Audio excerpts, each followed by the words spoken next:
السلام عليكم ورحمة الله. أعوذ بالله من الشيطان الرجيم. بسم الله الرحمن الرحيم.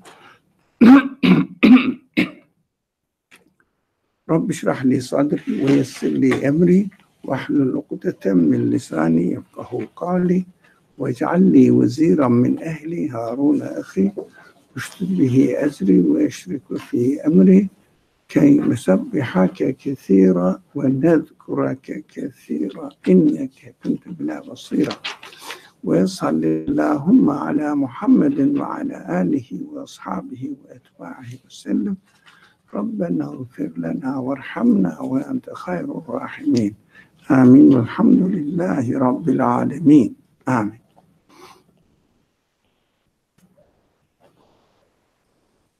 Who's going to read? You want to change the voice? We could change it. Okay, you can. We haven't heard you. Yeah. Now, before we read, maybe, inshallah, it won't be long.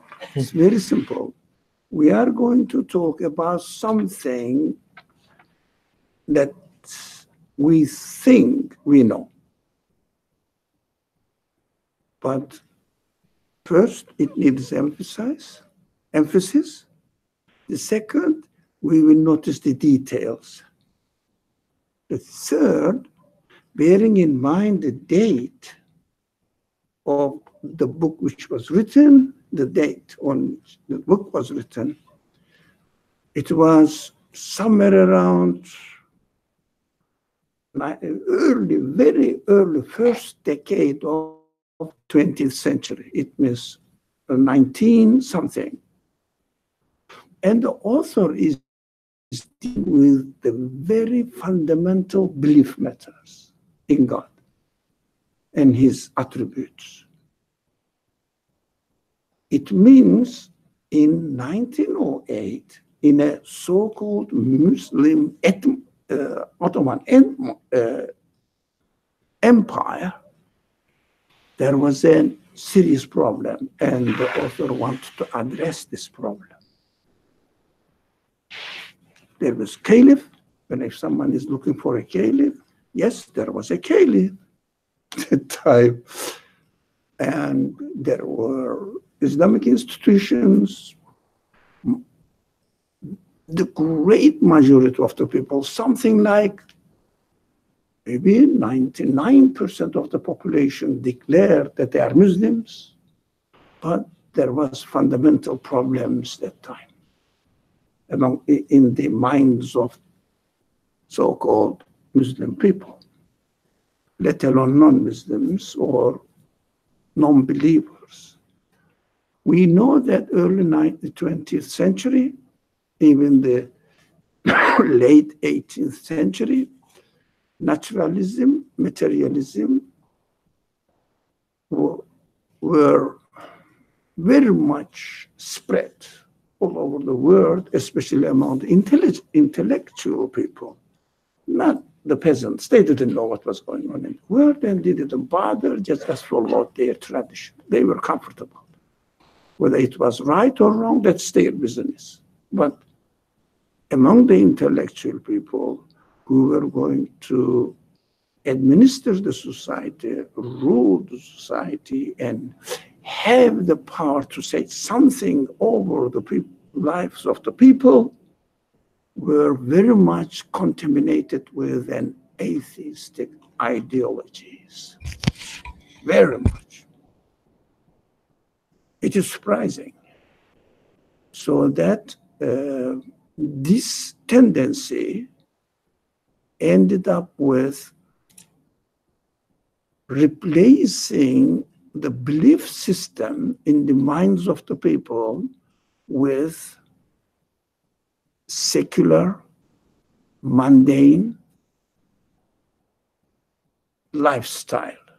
So very widely, or very promptly, it spread over the administration system of the people's understanding, or the administrative system that the people had in their understanding, very secular understanding, but mainly nationalistic understanding, based on race.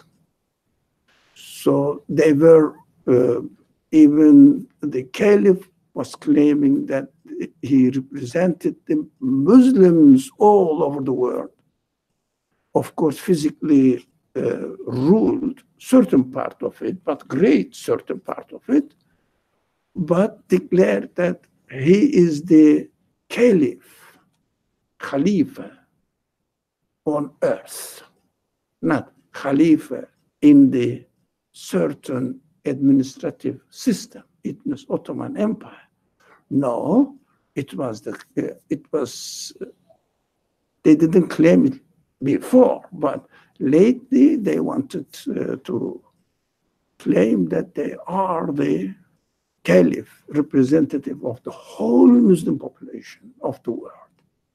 That mentality remained in the minds of certain people, especially scholars who were educated in a madrasa system, classical Islamic system. It still lingers around, actually.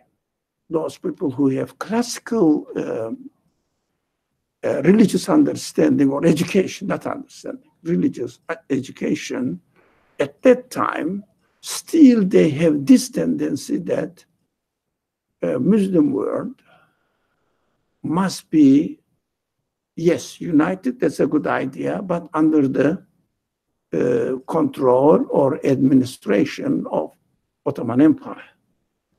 They have still this state-oriented mentality, rather than training general public, but concentrating on state system. This is the result of not becoming more and more religious and adherent to the principles of the teachings of the Quran. It was the result of the deviation from the teachings of the Quran and getting closer to materialistic, secular understanding of the world view, mainly believing that this Islam can only be controlled and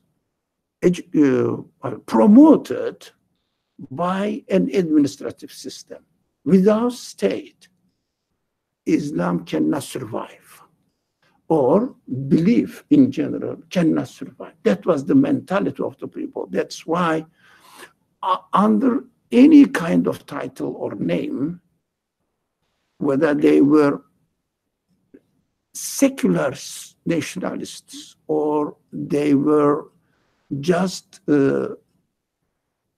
supporting the Muslim administration, but their minds were working on the base that the power will protect and spread religion, the power, authority.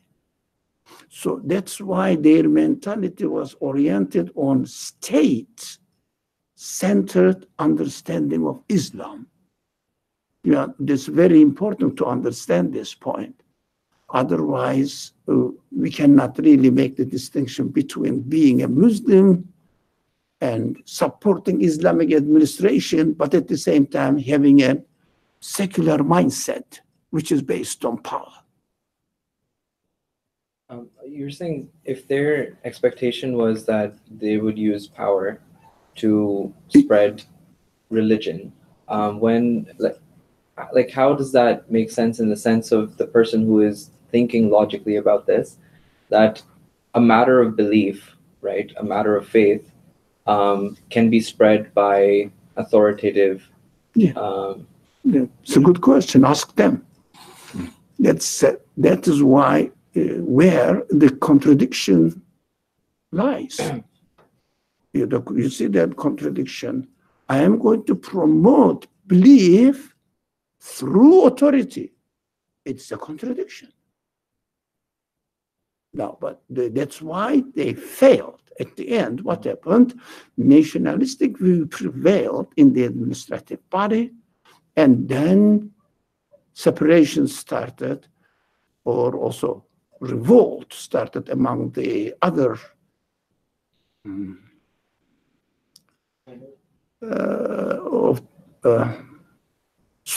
servant, not servant. Serving bodies? Yeah. Like other governing bodies within them? Yeah. Yeah. Subjects of the Sultan. Subjects of the Sultan. So they said, okay, if you are going to establish a Turkish-oriented administration system and rule over the country, why not? I should not organize a Greek-oriented system.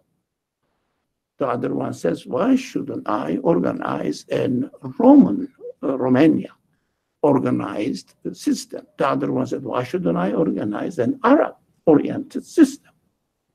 So Iranians said, the Persian or the Pars culture-oriented system. Why not?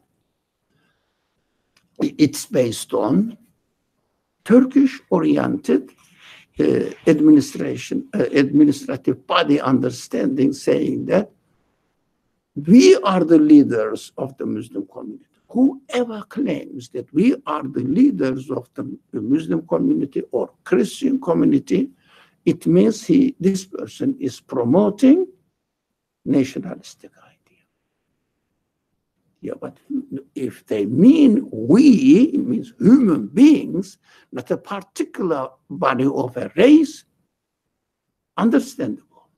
But if we say by we is the Turks, for example, around the mid of 19th century, 1840s, 50s, they made the Turkish language as the official language of the liberation. Before not. And they require that in order to take a part in the administrative body, you have to speak Turkish. And you have to follow Western culture, Western way of life. So Westernization started with this tendency, because in French, the most effective revolution happened, or revolutions happened, not only one, series of revolutions happened based on freedom, liberty, but for the nation. And fraternity for the nation, not fraternity of the human race. Fraternity of French people, fraternity of German people.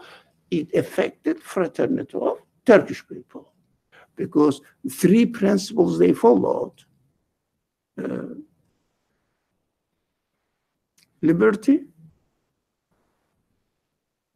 I said it before. Fraternity. Fraternity and liberty, fraternity. Come on, it's very famous. Freedom. Sorry? That's liberty. Liberty. Sorry, liberty, fraternity. Come on, I said it just a few minutes ago.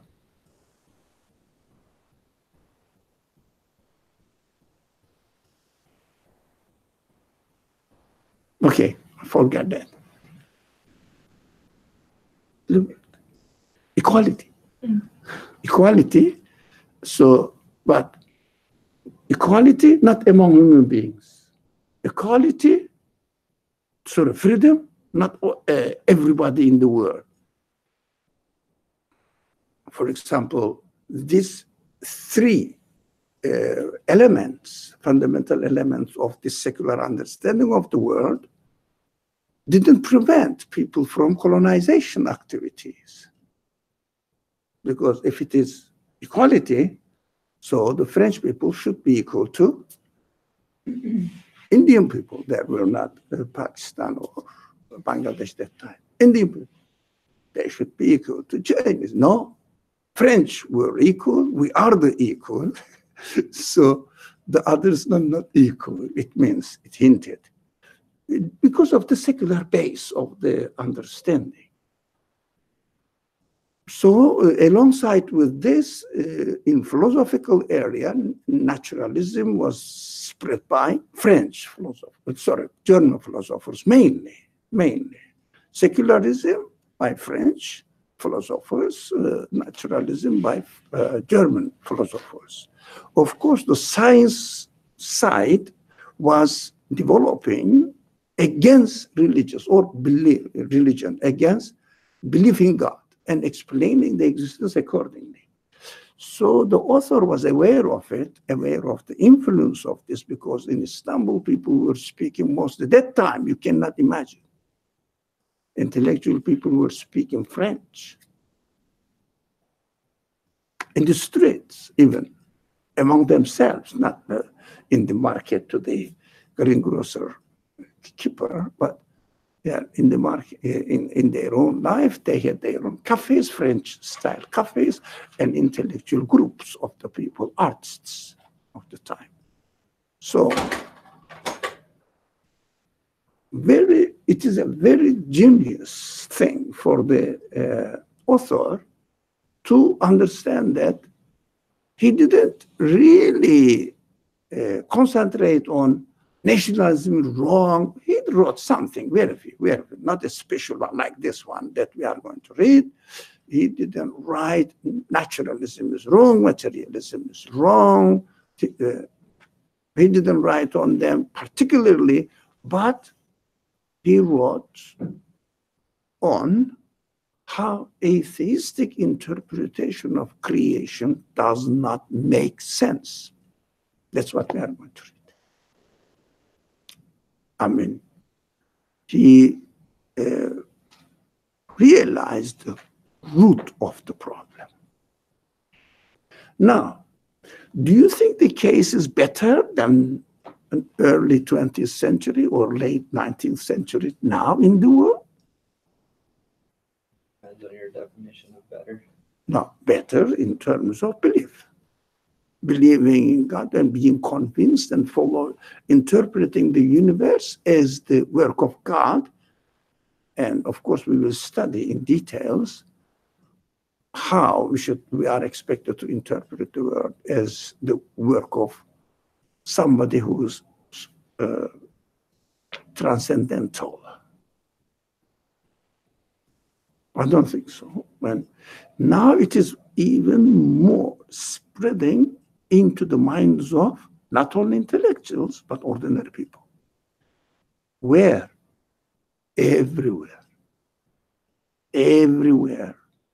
In Christendom, in Muslim world. But people still thought they believed in God. Now we will study how belief in God as the creator of the universe does not help. We will study now. But how are we going to establish this fundamental approach to the creation so that we will understand? Because the root of the matter is here.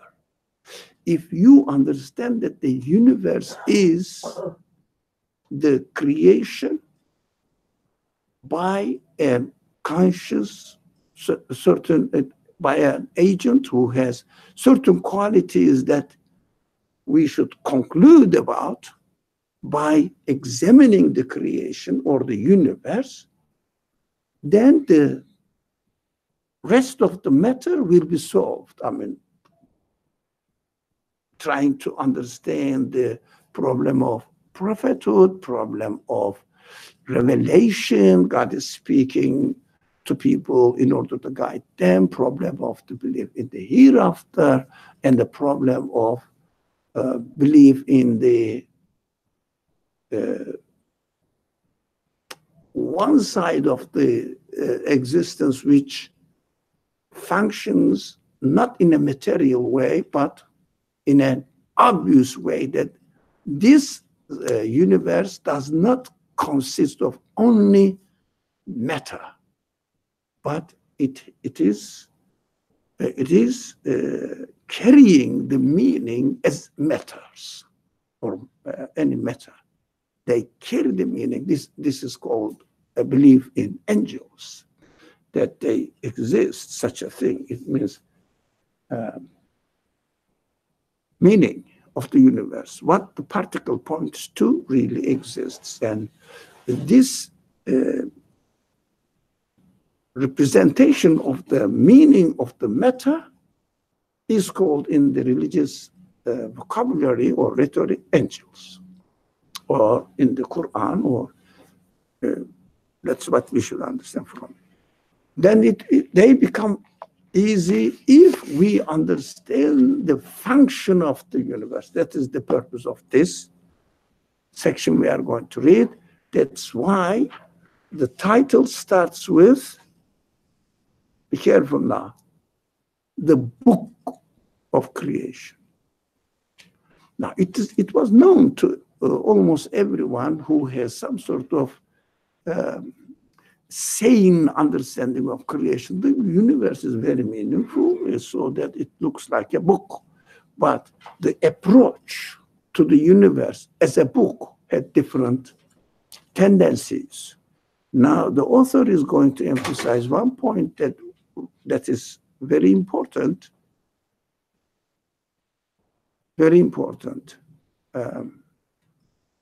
for us to notice that. That's what we are going to go into the details in this section.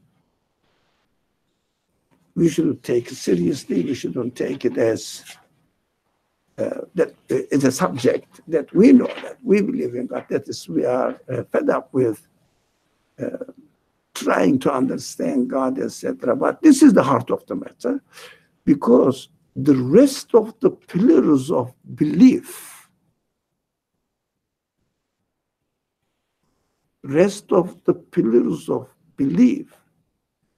depends on your understanding of the function of the universe. If you have a wrong understanding of the function of the universe, the duty of the universe, then you will inevitably have problems with the other matters related to belief. That is inevitable.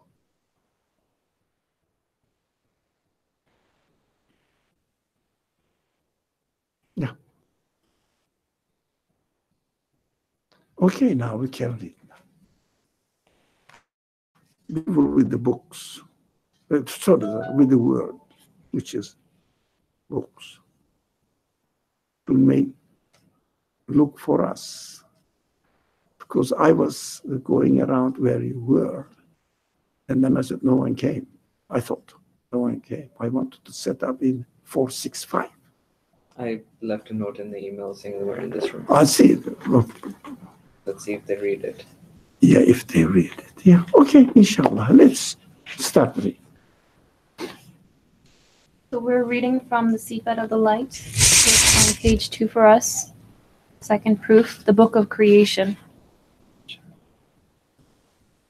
All letters and points of this book, individually and collectively, and in its particular tongue, say, there is nothing that does not glorify him with his praise.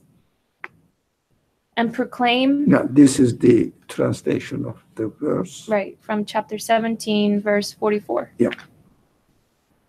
And proclaim the all-great Creator's existence and unity.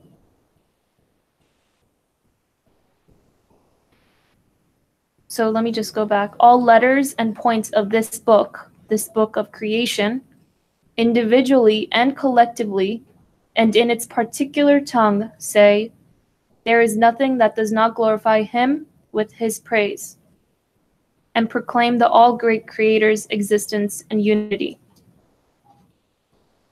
Every particle testifies truthfully to the all-wise Creator's necessary existence.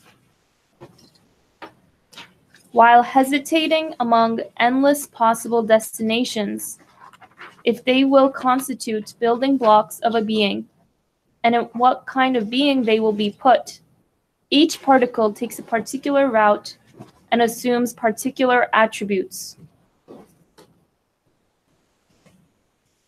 while hesitating among endless possible destinations, if they will constitute building blocks of a being, and in what kind of being they will be put. Each particle takes a particular route and assumes particular attributes. It is directed to a specific goal in accordance with certain established laws and ends in many amazing, purposeful consequences. It strengthens belief in God, which God implanted in our inner faculty so that we may find him, and which is a sample in us of the unseen worlds. Okay, this is the first premise, actually. Almost established the fundamental of his understanding or tackling with this subject. Can I ask a question at this stage? Or should I wait? We will go over, I think, the paragraph, won't we? What do Okay. you think? Okay. Yeah. Yeah? Yeah. Okay. So So is it related to a general approach or specific Specific. point? I just wasn't sure if we were Significance. going to go over. So So, yeah. Now, mhm. right. So it's interesting. I mean, in this paragraph, again, we're starting with the premise of approaching creation or the universe around us as a book. And aspects of this book, the letters and points of this book, it says individually and collectively. So by themselves, perhaps in isolation, as well as in conjunction with other creation, they state in a particular tongue. So in whichever way they communicate with me, Whichever way they act. act, right? Alone or and not all, and in the collective way, it means all together, because we know nothing in the universe acts on its own without being in interaction with the rest of the universe. Not its own, any particular anything, just acts on its own. No, in harmony with the rest of the universe. And the author will say that aiming at a certain purpose altogether. But every individual particle in the world aims at this certain purpose of the general body of the universe. Each particle. How? Like the letters and points in a book. It is just an analogy. Of course, book consists of letters, words, words, sentences, Yeah. paragraphs, etc. So also in the book, what are they? There are dots, there are commas, yeah, all the points, whatever we have in the book. Can a point be there by itself It would be meaningless. in a book? There's a point said that it's better to be here. It's very simple, isn't it? But the point is, the author never started with God or believing God. Right? I'm looking at the world. It is very well organized system, in a very well organized system. So, looks like a book because everything in the book cannot act by itself. Any letter or anything, any point, anything in the book. For example, making paragraphs, making sentences, yeah? Putting commas, putting semicolon, putting full stop.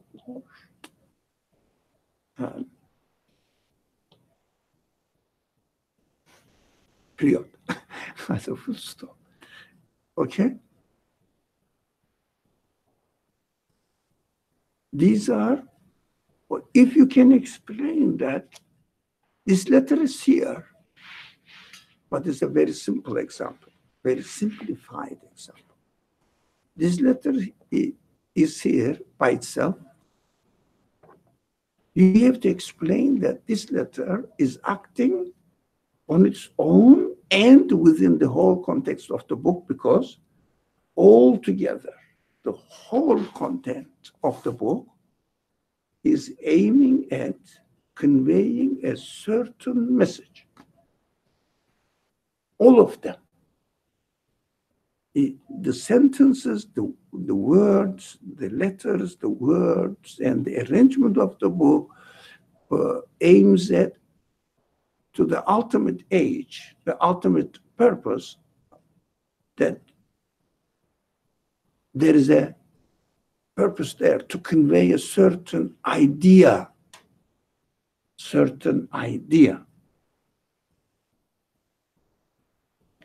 Not necessarily that they will work together and make a sentence. But the sentence has, we talk about it a lot in our discussions, because it is the beginning, the fundamental of understanding the creation. Any letter in the universe conveys what? A part of the meaning contained in the book. It carries a meaning. Yeah, instead of, let's assume that there are two similar words, but one of them has one letter different. It changed the meaning. Yeah? We are sure. So, and if it changes the meaning of the sentence changes, and the meaning of the paragraph changes, and the meaning of the book desires to convey a certain idea changes. So we have to understand this. But we will go into details, of course, when it comes to living organisms. For example, a particle seems to be static, like the brick of a building. But the cells, not the particle, cells in the body of a living being doesn't seem to be static. They act. Now we will go there. When they act, it means they are active. They are not static. They are dynamic. What we will do now in the 21st century, when we study this text, we will apply to this matter. When a dynamic cell structure, now in the body of a living being, act, right? When the dynamic, it looks dynamic, yes, it is dynamic, the cell acts because it looks dynamic, so it looks as if it is itself acting. Now, we will say, with what quality the cell is acting in a certain way in order to construct the body of the living being. With what quality? Does the cell, we will question, does the cell have a quality to act in harmony with the rest of the body to make a meaningful living creature, living being. Maybe a bird, maybe an animal, maybe a plant, maybe a human being. So of course, the letter that we are going to study at this stage will look or will sound. This book is static, but we will bear in mind that the universe, the book represents the universe. But in reality, universe is not static like a book. Book is static, but this is the first, almost a primitive analogy. But we will apply the same understanding, same method in questioning the action of the dynamic nature of a cell. I'm careful not to use the particle of a cell. Particle of a cell is what? Dynamic. Particle of a cell? I think it's dynamic. Particle of a cell? Dynamic, No, particles are static. but they're functioning. But altogether, when they become alive, they are dynamic. Okay. Now, accompanied with life. So, the particles are like the parts of an engine, now of a car. Example, right? Are you with me? You look puzzled. Now, particles of a living being looks like a part. It means particles of the cell looks like parts of an engine or active functioning smartphone or computer. So what makes the car dynamic? The cells, it means the parts, or the arrangement of the parts and giving the momentum to the matter that it works in this way. But the arrangement makes it. So if the car is not arranged, or the smartphone is not arranged completely, does it work? No. If there was no energy to the car, does it work? No gas, no electricity for other gadgets. Does it work? No. So we have to question that let's take the smartphone. The smartphone will be attached to a power. So power will give it a momentum. Because the system is ready, that's why they are moving. In fact, any part of the car or any part of the smartphone does not move by itself. If there was no energy coming, if there was no whole system well established, it wouldn't say, no, I have to go. I have tires. I have to go. I have system. I have to go. Example, does a smartphone work without the program? No. Parts start acting when the program applications are in the right position, right the put according to the capacity of the smartphone or the computer. Otherwise, the matter itself does not move, does not get into momentum by itself. It is prepared. Like now we come back to the universe.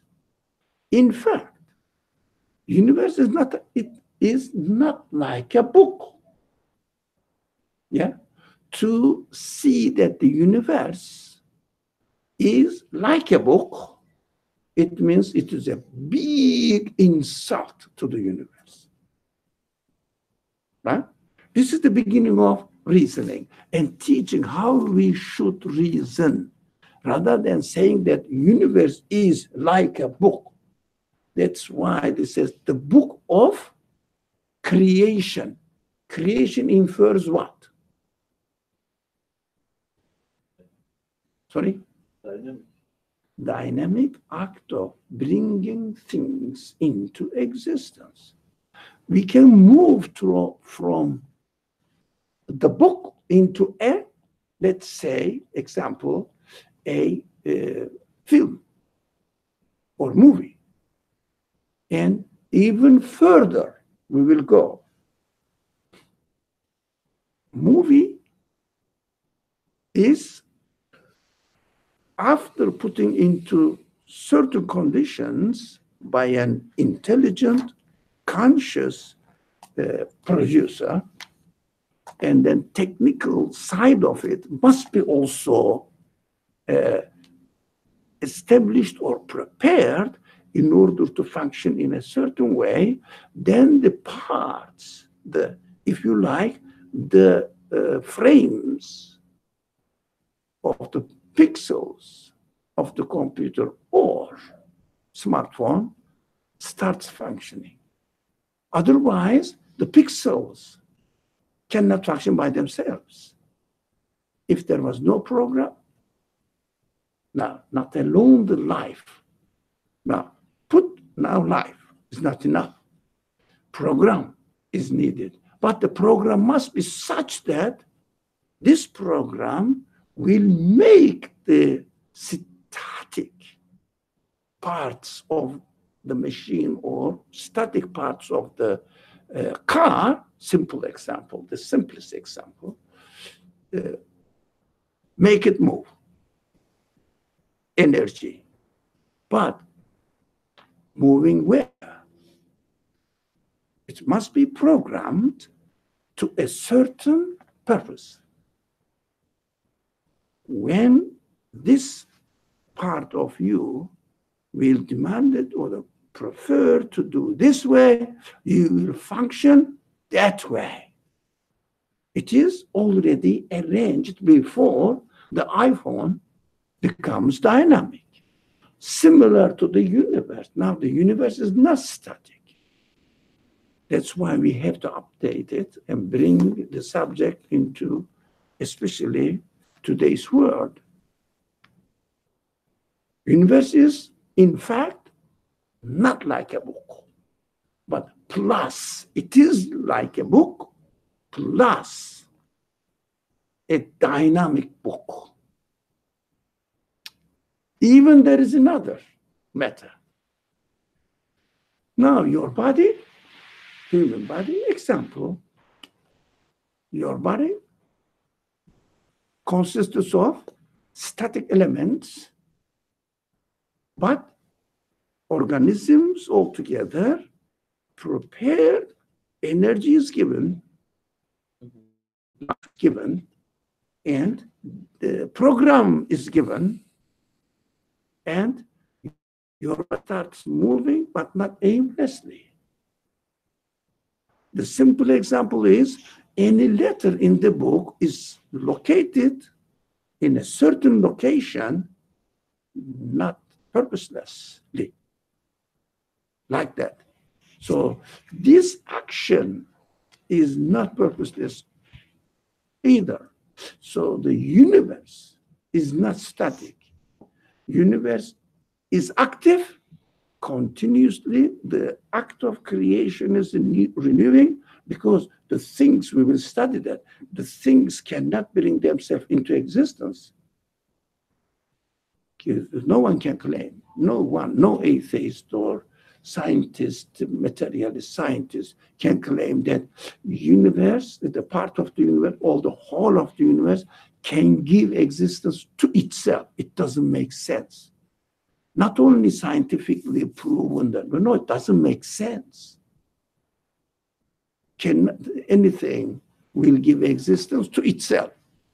It is contradictory. We keep saying this example because it is so essential that we should understand, we should remember, and we should tell ourselves when we fall into suspicion and is really, how do we know? Because the conclusion will say that this book has an author, this film has a producer. Now, come to the living body now, human being. I am, from one aspect, like a book. From another aspect, dynamic film or movie. In my example, I'm changing continuously, right? Another aspect, yet another aspect. I think, and through my existence and through my intelligence, I speak. Convey the message. As my creation bringing into existence continues, I learn, I speak, I sing, right? Make a melody, right?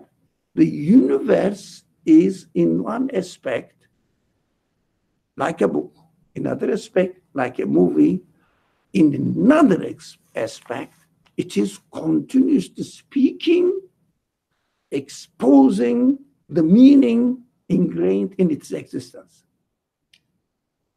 I'm not able to distinguish or differentiate between the dynamic nature and what you're calling as exposing or speaking. Like, how are those two different? Use yourself. Your being is not only a living being like an, let's say, tree, but you express your feelings. Now, put it in words, so the words are flowing from your mouth as you are recreated continuously, so that your words are carrying the meaning continuously. But isn't that just because you can say the elements that are within my nature of existence allow me to express it as such? For example, Can you say that? if I use an example of a bird, the bird speaks too, Okay, but yeah. in a different tone. Wouldn't that just be its dynamic nature, like where it's But existing? dynamic nature, for example, bird is in the egg, and then a baby. It's not called baby. Chick. Yeah. And then chick. And then full-fledged flying bird. And then dies. Gets old and dies. So this is the dynamic nature. But expressing his feeling, his or her, and its feeling, is another addition. So as far as the human beings are concerned, it is so clear that I am not only a living body, dynamic living body. I am also producing knowledge, acquiring knowledge, and concluding, making sense of something, transferring it to others, getting the information from others, conveying the information that I produce within myself to others. And what is the root of this quality? Ultimately, it goes back to particles of the cell. Now, there are two options. Are we able to attribute the qualities of human beings to static with no conscious, no quality particle or particles? Are we? Think about it seriously. But what we will always be careful with no exception, but one exception during your supplication prayer, expressing your conclusions. That is different. As far as our reasoning is concerned, because supplication is not reasoning. Supplication is the result of reasoning. So, as far as our reasoning process is concerned, we have to be extremely careful using a concept, any kind of concept, especially, particularly, primarily the concept of God in explaining anything in the universe. We should never, ever use this concept. Never use while we are reasoning. Never use. We can conclude, but conclude means period. Yeah. When you say the word God, it must follow period. This must be called something eternal, absolute, which we name it God, period. It means none of the sentence in while we are reasoning can and should not start with the word God at all.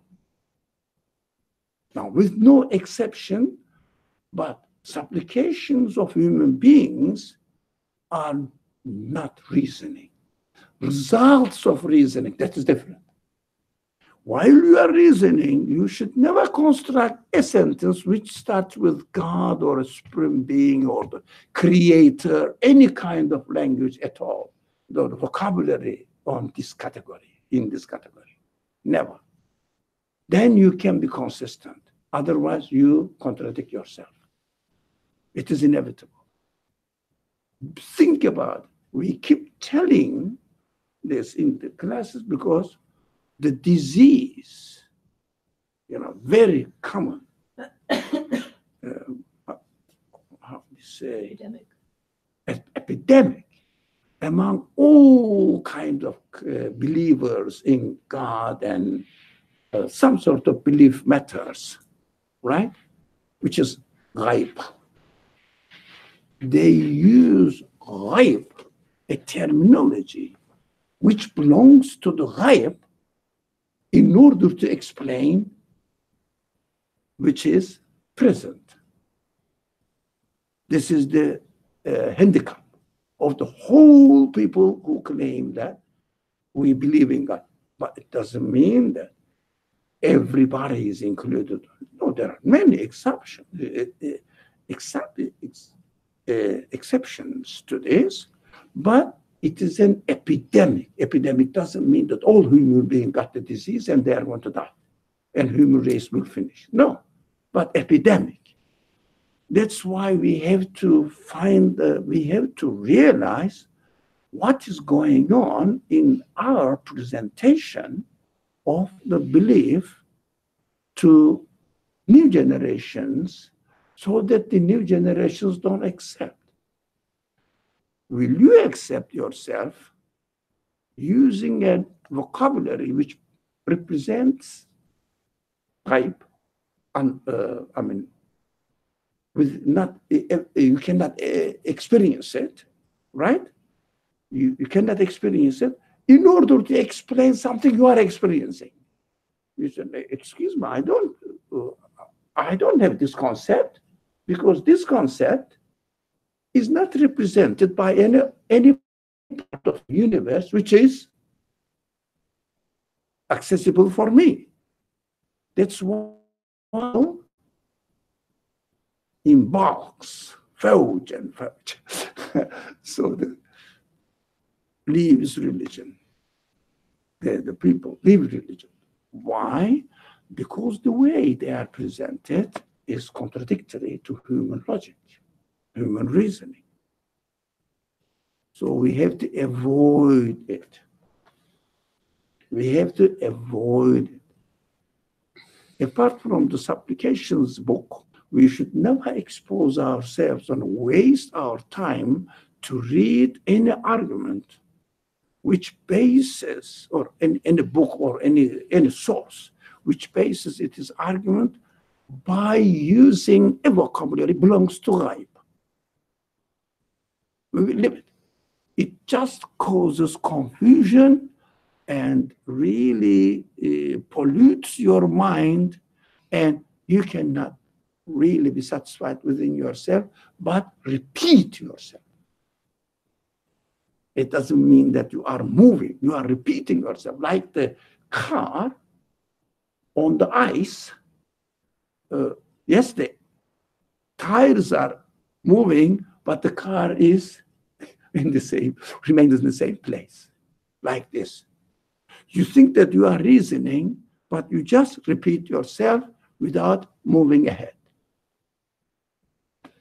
That is the epidemic. We are going to struggle with this problem for ourselves. If anybody wants to listen, or our ego, or really the side which is open to opposite direction of thinking, comes with an opposition argumentation which opposes your conclusion, we can easily chase it away, reject it, by being careful not to make the argument based on ghaib. Right? Why is it so essential? Because for everyone, for every community, every faith follower, the groups, whatever, they believe in something, yes, apart from the material world. Maybe Hindus, maybe Jews, maybe Muslims, maybe Christians. Now, they have to be careful, as well as we ourselves have to be careful when we are reading the scriptures. We should never, ever forget that the nature of the scripture is the speech of the creator of the universe directing you. Example, you got a new iPhone or smartphone, whatever. So I realize that people usually use not iPhone, but Samsung or something. I don't know the other made. Anyways, I thought everybody, I didn't know other versions exist or other brands exist. People watching online might think this video is sponsored. Yeah. It is a smartphone.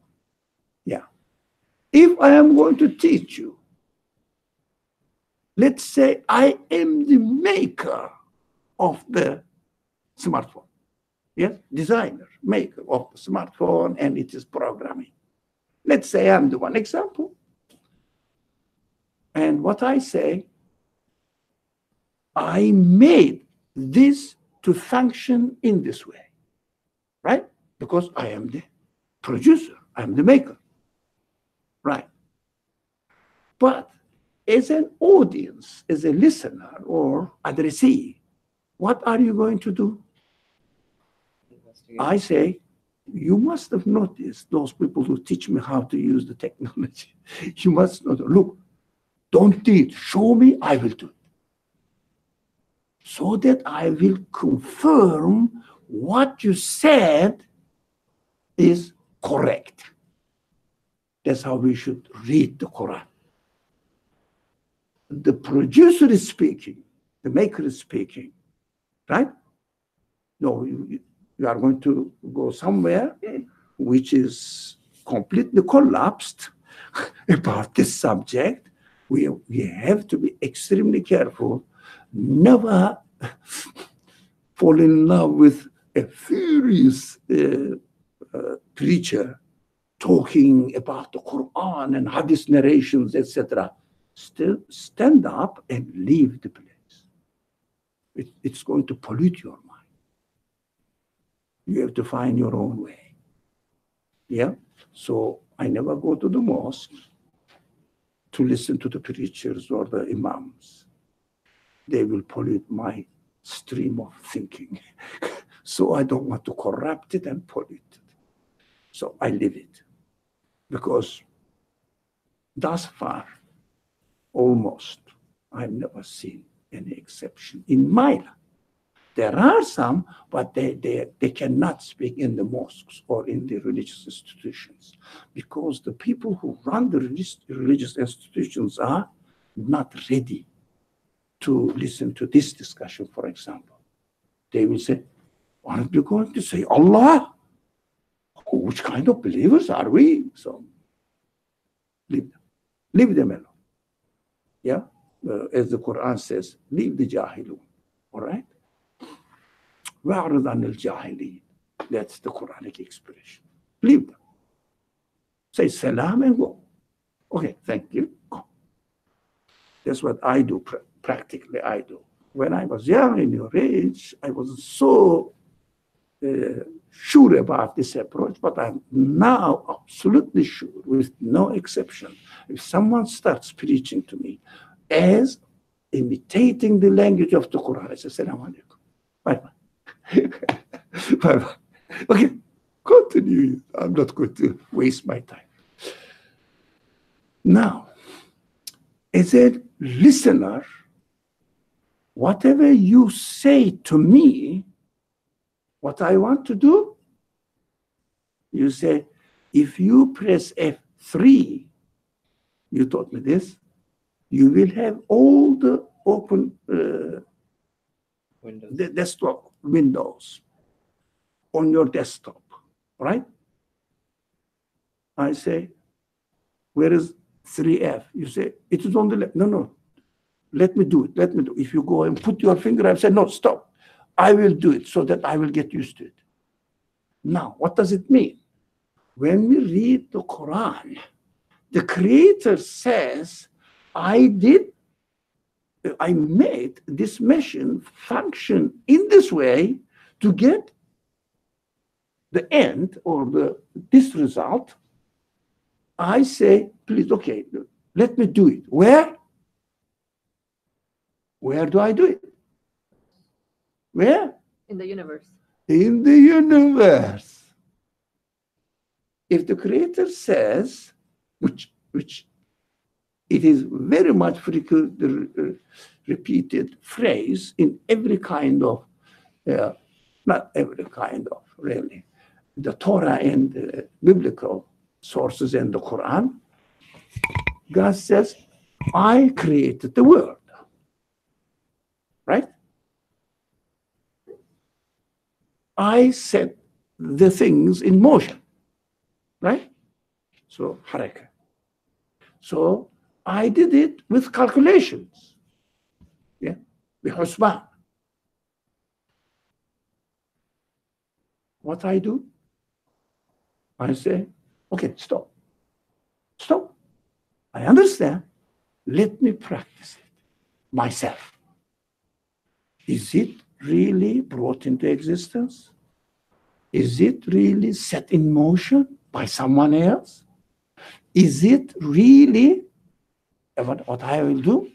Yeah? Is it really set in motion in calculation, not arbitrary, by himself? Calculation. Do you understand this? So I have to use the machine by myself in order to confirm what instructor tells me. Otherwise, if the instructor itself speaks and does it, what I will do, I won't get any opportunity to prove for myself that the instructor is teaching me the truth about the machine, about the universe. So when we read the Quran, I always say, in general, we should read the Quran or Torah when, of course, it talks about, especially Pentateuch, that talks about the really, particularly Genesis, talks about how the universe is created, constructed. Okay, when we are reading this, I will read from reverse side. Reverse side. Yeah, it says, let there be light. The Torah says this. Yes, famous. Okay. It means somebody wanted light to be out here. I will examine the light, whether it needs another factor to come into existence or not. I will examine the light by myself and then go back to the speech.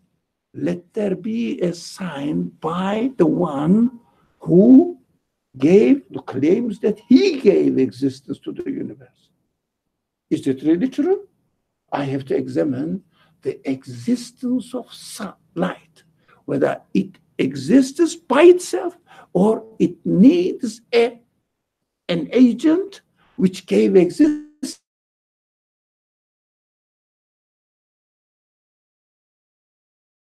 Sign traces evidence in the existence of light pointing to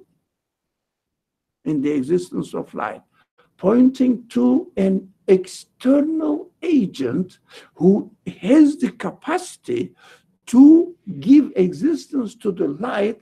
I will go back to the text instructor, say, what you are saying is right. I confirm because I examined. But you cannot examine ghaib. You conclude about the existence of ghaib. You cannot examine ghaib. Because if you could examine anything, it wouldn't be ghaib.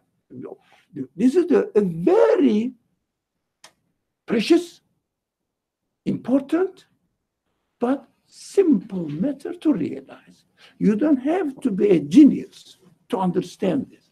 But open-minded, questioning, being critical. So simple. What this says is true or not. Don't take it for granted. Because you are going to believe in ghaib. Because this book says, believe in me who is ghaib for you. It means you cannot experience it. But you can see the evidence of its existence. That is the framework that we are going to follow. So if someone, for example, you are here, if someone comes next time who missed this presentation, this introduction, we will say, okay, definitely go and watch the first record of this series and then come. Otherwise, you will be confused and you won't benefit. Why? Because he will think that these people keep talking about the same thing, that God exists, God exists, God exists. Sorry.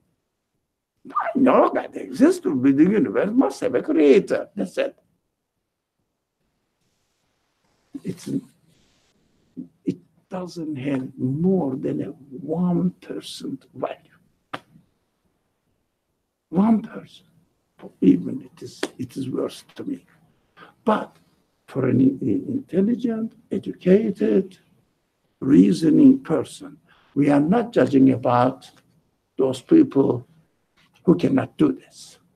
But in this age, whoever goes to any education system at any level needs it. So you think about it. Think about it. It is very essential. Now, I think there are many questions. You were intending, you were frowning. Aren't you going to save God? No, never, never. Okay. So I have a question. While we are listening, don't confuse. I have one question, but before I put my question forward, just a side note. I think for myself and maybe for other people that don't necessarily always remember what certain Arabic words mean, so especially online audience, we should always try to say, for example, ghaib. Yeah, which is not examined or accessible for me to examine. Yeah, not beyond the capacity of human beings. That is, definitely not unknown, right? That doesn't definitely mean unknown at all. No, it is not. But after certain process. Unseen, no, you can see in your mind it is necessary existence. These translations, practical. I'm not criticizing any translator of the Quran using the translation word for ghaib as unseen, the word of unseen. Well, no. And also, I see one translation which I esteem very much, and better than the others. I'm not perfect, and none of the translations are perfect. It's perfect, but at the same time better. Some of them are better than the others. The translation made by Asad, Muhammad Asad, makes it beyond this unseen, unknown, etc. But he uses beyond the capacity of human perception. Again, I'm not satisfied with this approach either, myself. Why? It is within my perception, but it is within my, it is not within my experience in this world. It means I cannot experience it and come to the same conclusion, which says, for example, I am examining a smartphone or a computer or a car and looking at it, the way it functions. I conclude the necessary existence of its intelligent maker, which is not of the kind of this machine. Right? Now, this is called for me ghaib, but existence of which I am certain as a result of my examination, as a result of my test of the facts that I am examining here. Here we are, right? So the necessary existence of the maker or designer, originator, whatever you call them, ghaib one, becomes for human reasoning not only fact, but necessary fact. Logical conclusion, you cannot deny. Now, you can handle a matter in your hand, right? You say it is fact, but it is not meaningful fact really for you if you don't examine. But to conclude with the conclusion that an agent, an originator, which has qualities to give existence to this machine, must exist is more fact for my reasoning, for my logical conclusion, than the machine itself.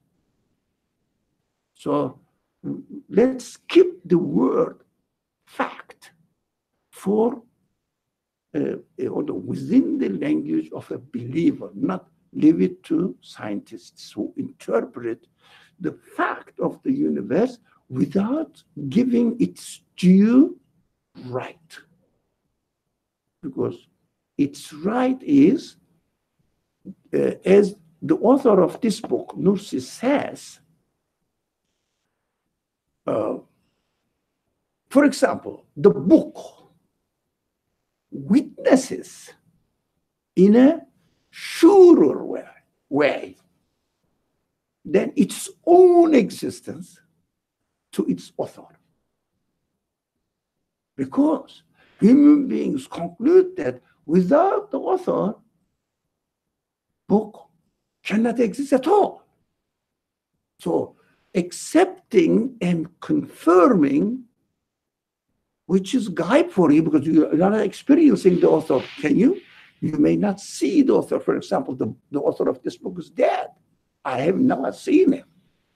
For example, any book actually, I've never seen him.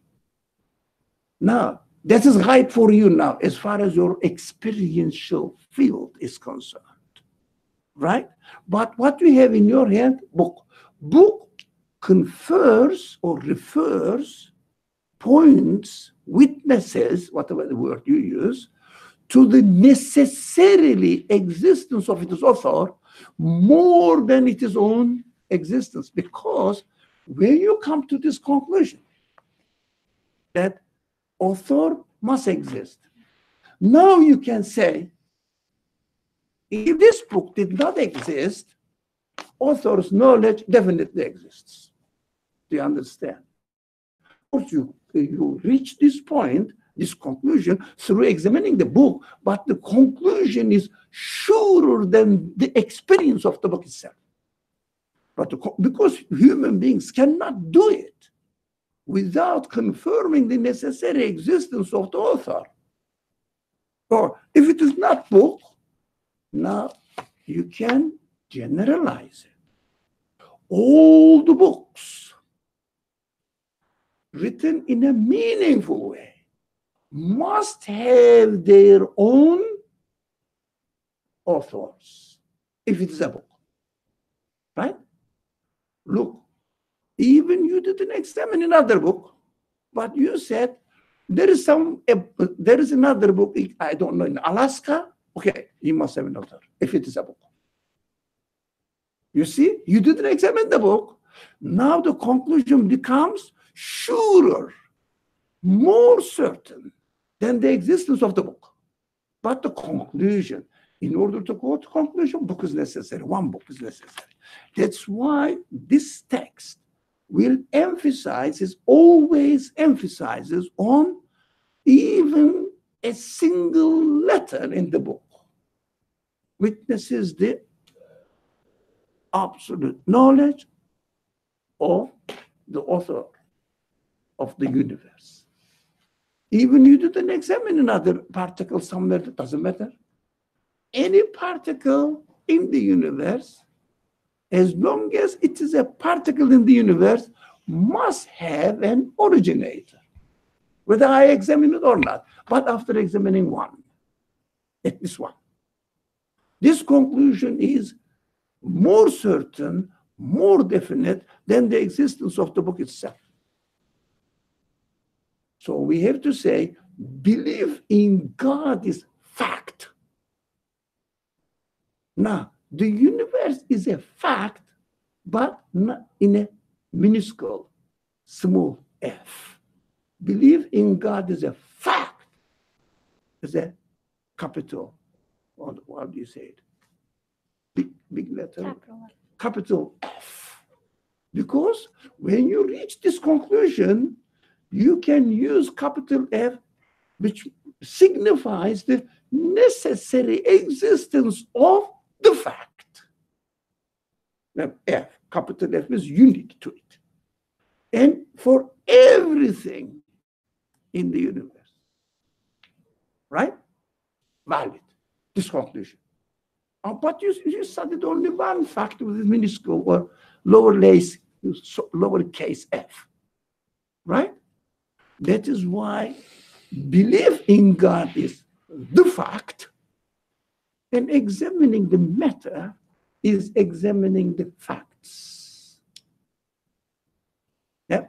And they say, you don't know whether there is a creation in another part of the universe which we couldn't get that part.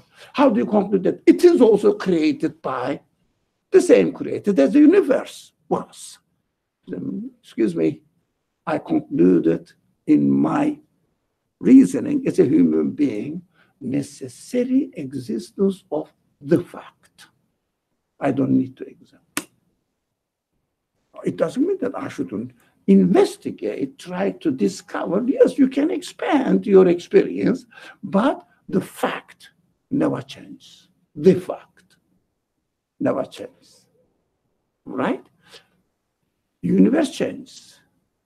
Parts of the universe change. Your conclusion about the necessary existence of fact as a rational being does not change. Right? It's very important. So this kind of methodological principles we should always keep in mind while we are reading this text. Yes. Isn't my conclusion of the necessary existence of the fact coming from my observations of the facts? Facts. facts. or a fact. Of yes, a Maybe fact a or fact, doesn't matter. right, doesn't matter. So if something about the facts or a fact changes or indicates otherwise, wouldn't that change my understanding of the fact? Okay. Think about it. Is it possible? Anything from the very base, anything exists, needs the fact creator. Right. That's it. As long as whatever it is, as long as it exists, it cannot create itself by logical conclusion. Right. But what I'm saying is if I observe something that does create itself, But it is logically inconsistent, because if someone does create itself, then I it can't is- point no, to the no, but because it is logically inconsistent, contradictory.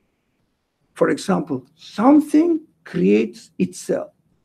I am ashamed of repeating the same right. argument. Non-existence can't give existence to Anything existence. exists, yeah. Right. So it is logical. Mhm. So from the very scratch, existence necessitates the originator.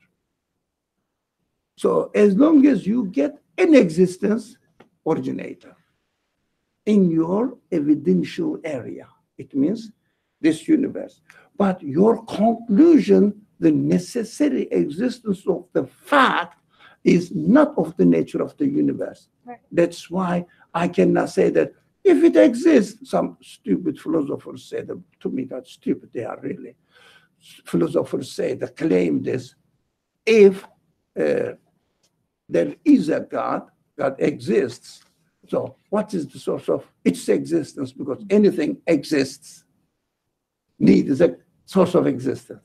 It does. This logic is fallacy, because within the universe I am experiencing.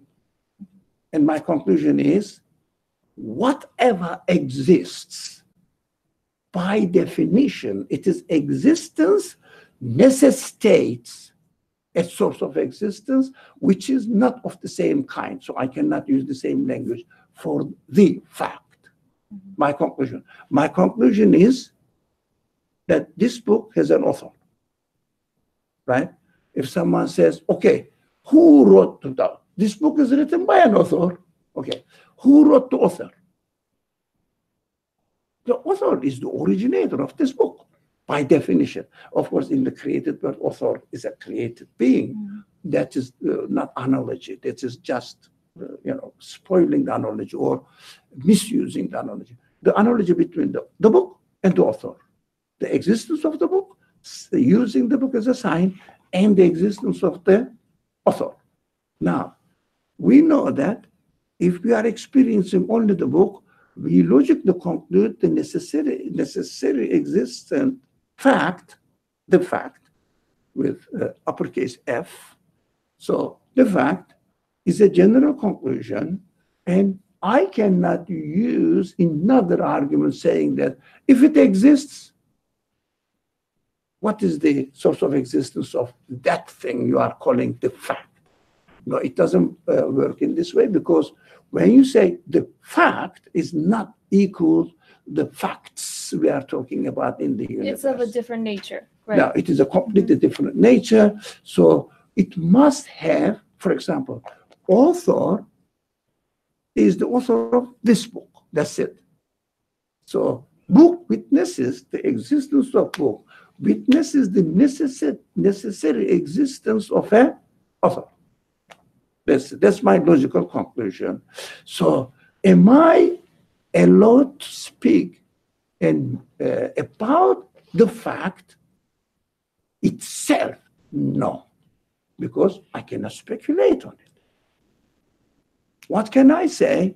Whatever the book I read, what the information it has, I say, this book must be authored, written, authored, by a person at least who has this knowledge, right? The universe with its continuous nature points to what? The fact must have knowledge, continuously renewing its manifestation of meaning. Right? Can you describe it with a limited number? Continuously renewed endless number of the new universes at every moment. You say, it must be absolute. That's it. I cannot describe the nature of the fact in terms of any word which is applicable to facts in the universe. It means the elements in the universe. We have to make this distinction. Our language, we should be extremely careful not to confuse the vocabulary and imitate the scripture. But take the scripture as an instructor, but you have to practice it in order to confirm that it is an instructor which really knows what is going on here, right?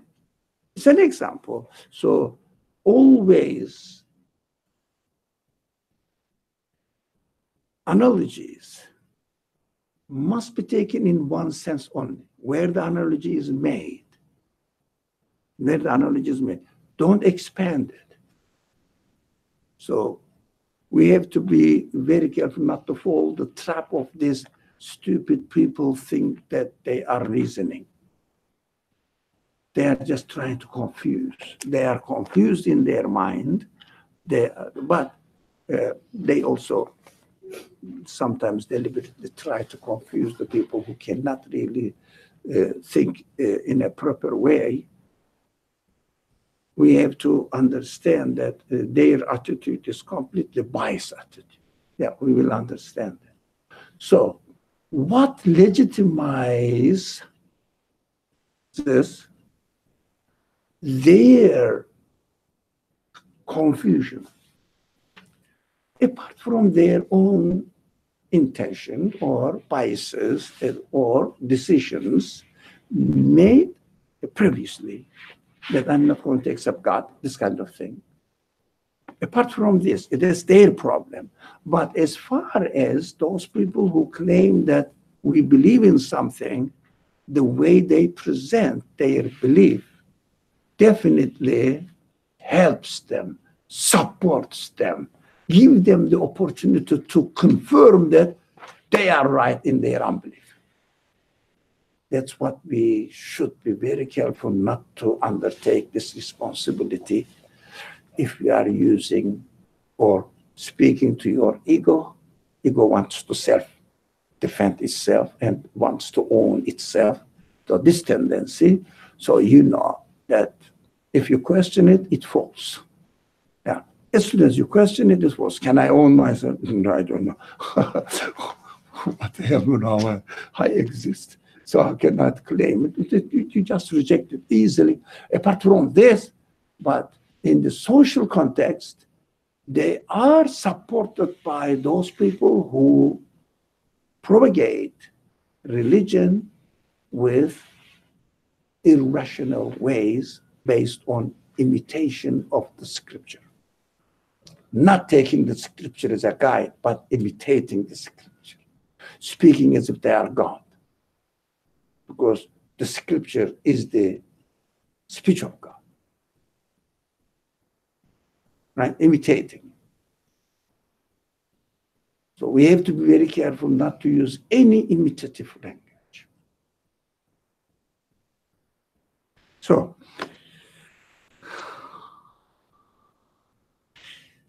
all letters and points of this book. Okay. Now go sentence by sentence. So let me start again. All letters and points of this book, individually and collectively, and in its particular tongue, say, there is nothing that does not glorify him with his praise. Yeah, which means, that's why, actually, says there is nothing that glorifies him with his praise, must be in inverted commas, right? Which is a a literal translation of a verse. Yeah. Isra, Surah Isra, verse 44. which proclaims the all great creator's existence and unity. Now, necessarily, everything what glorify him means proclaims, glorifies, glorify him with his praise means with his absolute qualities. Praising means absolute qualities. Concluding that in order to give existence to one particle, it says, I have been given existence by a one who is the one who gives existence to everything. It doesn't witness by itself only. Nothing in the universe witnesses by itself only. Witnesses for its own author only. No. Every letter of the book witnesses what? The author of the whole book. Yeah? Every letter says, I have an author. You say, okay, the next letter must have an author. The word must have an author.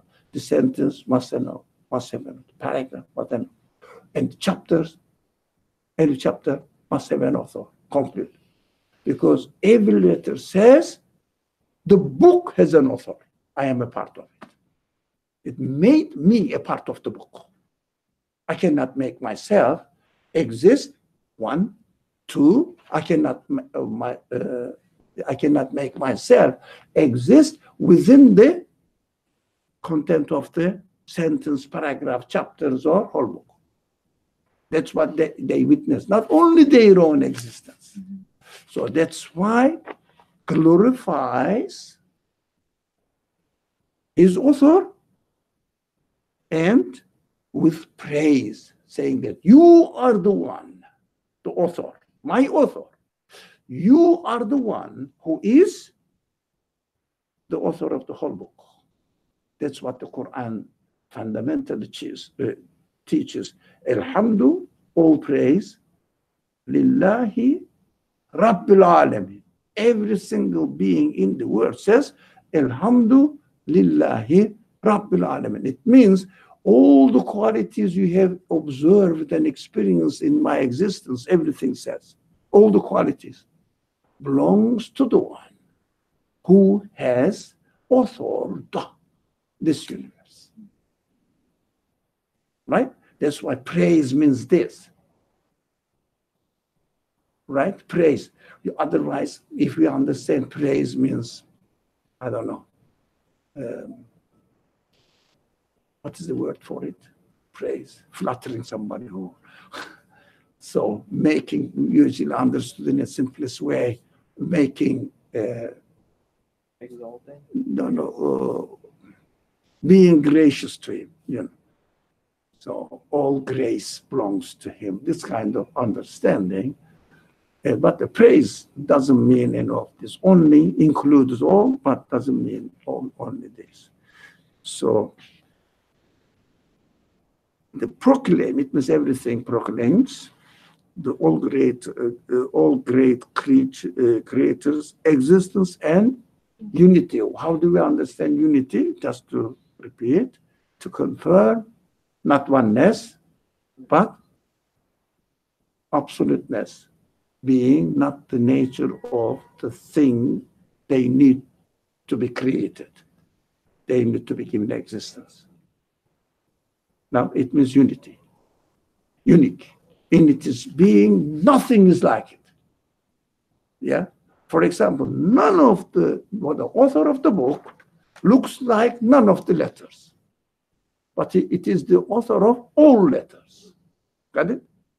So it means this word unity means one letter proclaims the only one author who authored the whole book. Right? That's unity. Every single letter proclaims the authorship of the same author. That's why It is called Ahad in the Quranic language, which means translated unique, unity, oneness, this kind of language they use. But we have to understand none of this oneness, unity, or uniqueness is, for example, you can see one creature in the world which has no other similar things. It doesn't mean that it is unique, but it is not, it doesn't represent that God is like me. No, it is a misconception. It is unique as well. The God is unique as well. The Creator is unique as well. No, I cannot say that. So even all these words really are not enough to express what this concept of Ahad. It means that I understand this. I can simply put it in an absolute sense. It is absolute. The author of the whole book, whoever, every single letter says, my author is the whole book, the same author, right? That means the same author. Everything says the same author. That is the uniqueness of the author, or ahadiyya of the author. That is what we say absolute. We cannot really liken it to any letter or any sentence of the book. It is not like this sentence. No, we cannot say it is like this sentence or this paragraph. About the author. Author is completely different. Nature. Exactly. Completely different nature. It means different nature. Ahad means different nature. Different from the universe. And also quality-wise also. Universe needs existence, creator. Universe needs arrangement. Universe needs precise measurement. Universe needs what? Organization, perfect organization. Universe needs a perfect purpose in its existence. Universe needs all this and this and this. So the author should not need any of this, otherwise it would be a part of the book. So that is why we say should not. It means the simple example we give this. I give this example a lot in this. You cannot represent the infinite with any number. That is by definition infinite. So you cannot say infinite is like trillion times, or trillion power to trillion. It's not infinite by definition. The infinite cannot be described or defined in terms of any number. That's it. That's what unity is in the language of the Quran. I like what you said earlier, where you said, for example, a book needs to be written, right? So, for example, if you wrote a book and I start questioning, well, who wrote you? That whole logic doesn't apply because your existence is completely independent of the existence of a book or the nature of a book. So you are not a book. Yeah. But you are the author of the book, right? Which is concluded as a result of the experiencing and examining the existence of the book. So even I see you, even I don't know you, even somebody, the author died 1 million years ago, I don't care. It exists. I am sure of its existence. It is the fact. You understand? It is the fact for me, for a human. Okay. Every particle testifies truthfully to the all-wise Creator's necessary existence. Yeah, I think that is what a confirmation of the previous idea or method. Yeah, every particle does. That's what we should understand. Otherwise, we have to examine the whole universe. Now, do you need to examine the whole book to conclude that this book has an author? One sentence is enough. Or the existence of the book is enough. Sorry? The existence of the book is enough. Is the sign, yeah, itself. Yeah. While hesitating among endless possible destinations, if they will constitute building blocks of a being, and in what kind of being they will be put, each particle takes a particular route and assumes particular attributes. Yeah, everything is particular, but functions within the context of the whole being. The author will give further examples about this, and he tries to help us understand better and be confident what he really means. This is just a first premise of the whole subject. It is directed to a specific goal it as in the particle, I'm assuming. The particle, each particle is directed to a specific goal in accordance with certain established laws and ends in many amazing, purposeful consequences. Now, what is this? This goal acts, this particle acts in a way that it will act in accordance with certain established laws and ends in many amazing, purposeful consequences. It means every letter of the book is there and says, I am going to contribute to the whole meaning included in the book. I think that's my function. That's why we say easily, this letter cannot be by itself here. I was going to say, accordance is such a strong word to use here and meaningful, in the sense, if you're looking at the same example of letter in a word or in a sentence, it almost necessitates that it is deliberately put in place rather than itself existing in that place. Rather than, yes. Yeah. But it is also important, existing in that place, but also deliberately put in this context. Right. Yeah. When it says established laws, can we understand that as the order that we're observing? They're established order. They cannot act by themselves. Right. For example, the letter cannot be by themselves there. Let's say God created the letter, but letter came and located itself in a certain way that it made this meaningful word or sentence. No. It is created, and it is also established in that certain place in order to complete the meaning, the purpose, as it says here, and the purposeful consequences. So, can a letter by itself, okay, someone may assume that letter is given existence by something else, okay, and now letter is locating itself in the, there are many people claiming that in the book.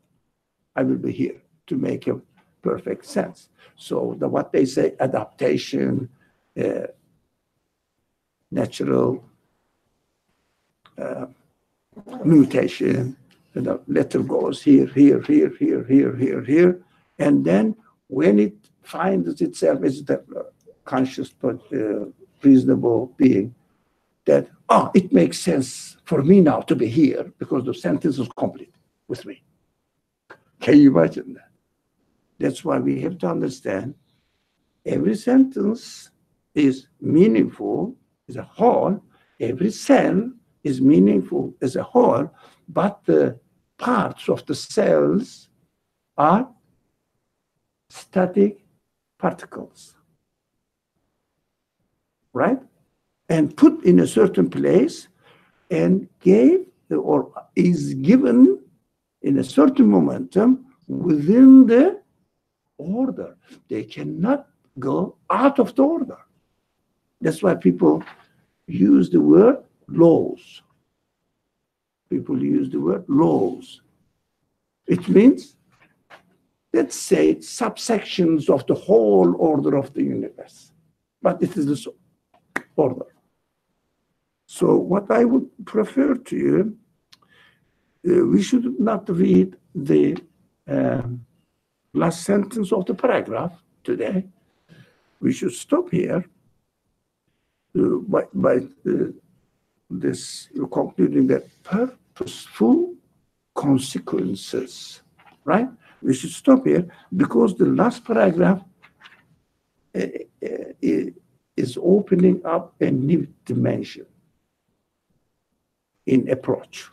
Not last paragraph, I'm sorry, last sentence of the paragraph. So we can start next week, inshallah. Now we can conclude this about the Nuat. We will ask which place you like better, here or with Haven. Should I stop this? Now, okay, I think it is related to this. This, and then I thought you wanted to vote. So yeah, the question is related to this. Okay, the question first. After we close the live streaming and the live streaming, that we can. It is our problem here, the problem of the people present here. Yeah. We likened the particle to the idea of the letter in a sentence, right? Isolated from everything. Right. So letter itself is static. All right? Yes. Okay, and an example. Mhm. In the example of a book. All right. Particles of the cell. Cell is dynamic. The sentence is dynamic. Mhm. Paragraph is dynamic. Mhm. But a letter is static there. Mhm. But if the author changes the book, Mhm. so the position of the letter changes as well. Not by itself, because it doesn't know Mhm. the whole content of the book, but the author knows it accordingly to what the Syrian. Now, you have to be employed here now, and the next year, in the next universe is here, the next universe is here. Okay. Right? And the dynamic nature of the universe flows continuously like this. Thank you. That makes sense. I'm gonna change my question now. In order for me to conclude the necessarily existent one, we said that I don't have to inspect every part of the universe, right? Well, yeah. As long as I come to a conclusion just by taking one part. But similarly, if I'm just inspecting, maybe just one sentence would be enough. Like I need the whole sentence to get the full meaning. I Yeah. cannot say that, oh, you know what, this just one word would Yeah, yeah. get me to a conclusion. Maybe one word. Word is meaningful. Word is fine, but not the letter. Letters like Yeah. it's Because just static apart. you cannot study or examine Yes, the that makes sense. existence of the letter Mhm. from disconnected from the letter. But even you can study Mhm. the existence of letter as separated, distinct, make it separate from the rest of the book. But the one question always remains: how does this letter exist? Yeah, that makes sense. Thank you. That is existence fundamental. Mhm. So first, every argument within yourself, with others, whatever, or conveying the message, every argument must start with whatever the quality we are talking, existence of this thing. Without, if someone omits the existence of this thing, he messes up. This person messes up with his reasoning power. So, existence of the thing, and then that's why we understand that, especially the Quran, is full of the word which refers to existence. Khalaqa, bada'a, bada'a, ja'ala, fatara. I don't know. Now, these words came to me everywhere in the Quran. Why? Existence of a particular thing must be paid attention on. بسم الله الرحمن الرحيم سبحانك لا علم لنا إلا ما علمتنا إنك أنت العليم الحكيم وآخر دعواهم أن الحمد لله رب العالمين.